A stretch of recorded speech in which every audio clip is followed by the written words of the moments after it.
आधुनिकता की अंधी दौड़ में संस्कृत व संस्कृति को भूलने का परिणाम वर्तमान में यह हुआ है कि हमारे ऋषिमुनियों द्वारा लिखे गए ज्ञान विज्ञान को लोग भूल ही गए हैं।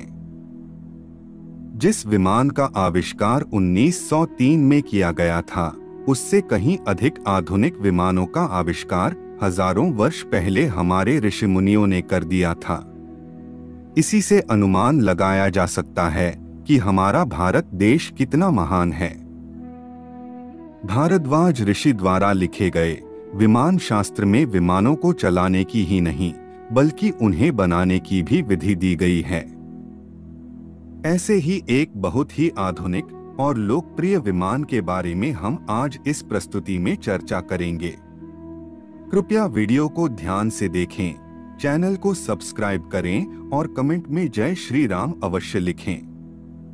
विलंब न करते हुए आरंभ करते हैं।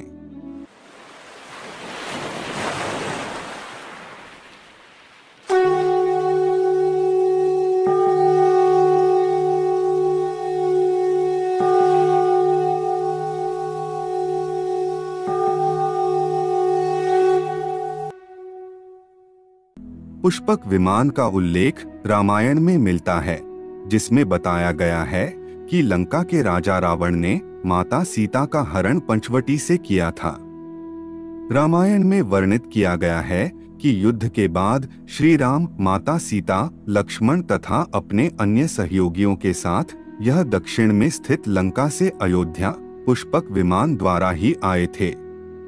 पुष्पक विमान पहले कुबेर के पास था, परंतु रावण ने अपने भाई कुबेर से बलपूर्वक इसे प्राप्त कर लिया था।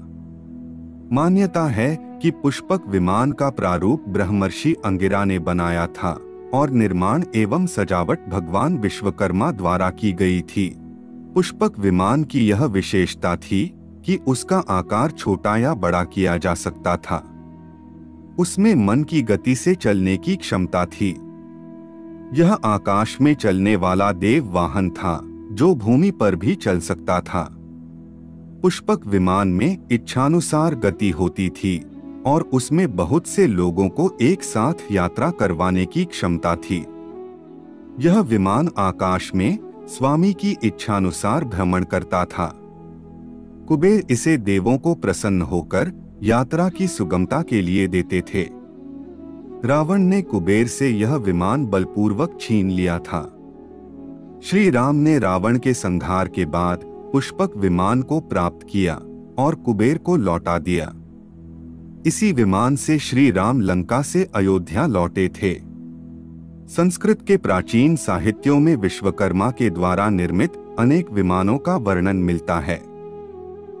वाल्मीकि रामायण में स्पष्ट लिखा है कि शिल्पाचार्य विश्वकर्मा ने ब्रह्मदेव के लिए दिव्य पुष्पक विमान की रचना की थी।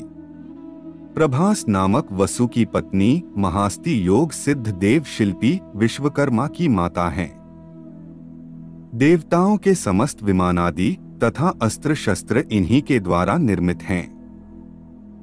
पुष्पक विमान का वाल्मीकि रामायण में बड़ा विस्तृत वर्णन किया गया है। वाल्मीकि रामायण में वर्णन किया गया है कि मेघ के समान ऊंचा, सुवर्ण के समान सुंदर कांति वाला पुष्पक विमान भूतल पर बिखरे हुए स्वर्ण के समान जान पड़ता था। अनेकानेक रत्नों से जड़ित, भांति भांति के वृक्षों के फूलों से आच्छादित तथा पुष्पों के पराग से भरे हुए पर्वत शिखर के समान वह शोभा पाता था। वे विधुन मालाओं से पूजित मेघ के समान रमणीय रत्नों से चमकता हुआ दिखाई देता था। वह श्रेष्ठ हंसों द्वारा आकाश में उड़ते हुए दिखता था। बहुत ही सुंदर ढंग से उसका निर्माण किया गया था, जो अति शोभा संपन्न दिखता था। अनेक धातुओं के कारण पर्वत शिखर, ग्रहों और चंद्रमा के कारण आकाश और अनेक वर्णों से युक्त होने के कारण वह विमान विचित्र शोभा संपन्न दिखाई देता था। उस विमान की आधार भूमि सोने के द्वारा निर्मित थी। उस विमान में श्वेत भवन बने हुए थे। उसे विचित्र वन और अद्भुत सरोवरों से चित्रित किया गया था। वह पुष्पक रत्नों की शोभा से प्रकाशमान था और वह मन की गति से हर जगह भ्रमण कर सकता था। वाल्मीकि रामायण के अनुसार पुष्पक विमान मोर जैसी आकृति का दिखता था, जो अग्नि वायु की समन्वयी ऊर्जा से चलता था। इसकी गति तीव्र थी और चालक की इच्छानुसार इसे किसी भी दिशा में मोड़ा जा सकता था। यह सभी ऋतुओं में आरामदायक यानी वातावरण के अनुकूल था। इसमें सोने के खंभे, मणिनिर्मित दरवाजे, मणिस्वर्णमय सीढ़ियां, आसन, गुप्त गृह तथा नीलम से निर्मित सिंहासन थे। अनेक प्रकार के चित्र एवं पुष्पों से यह सुसज्जित था। यह दिन और रात दोनों समय गतिमान रहने में समर्थ था। तकनीकी दृष्टि से पुष्पक विमान में इतनी खूबियां थीं जो वर्तमान विमानों में नहीं हैं।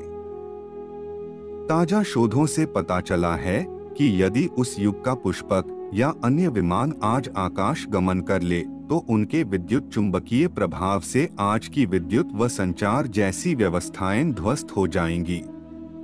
पुष्पक विमान के बारे में यह भी पता चला है कि वह उसी व्यक्ति से संचालित होता था जिसने विमान संचालन से संबंधित मंत्र सिद्ध किया हो या जिसके हाथ में विमान को संचालित करने वाला रिमोट हो। आज के लिए केवल इतना ही। जाने से पूर्व वीडियो को लाइक करें व चैनल को सब्सक्राइब अवश्य करें।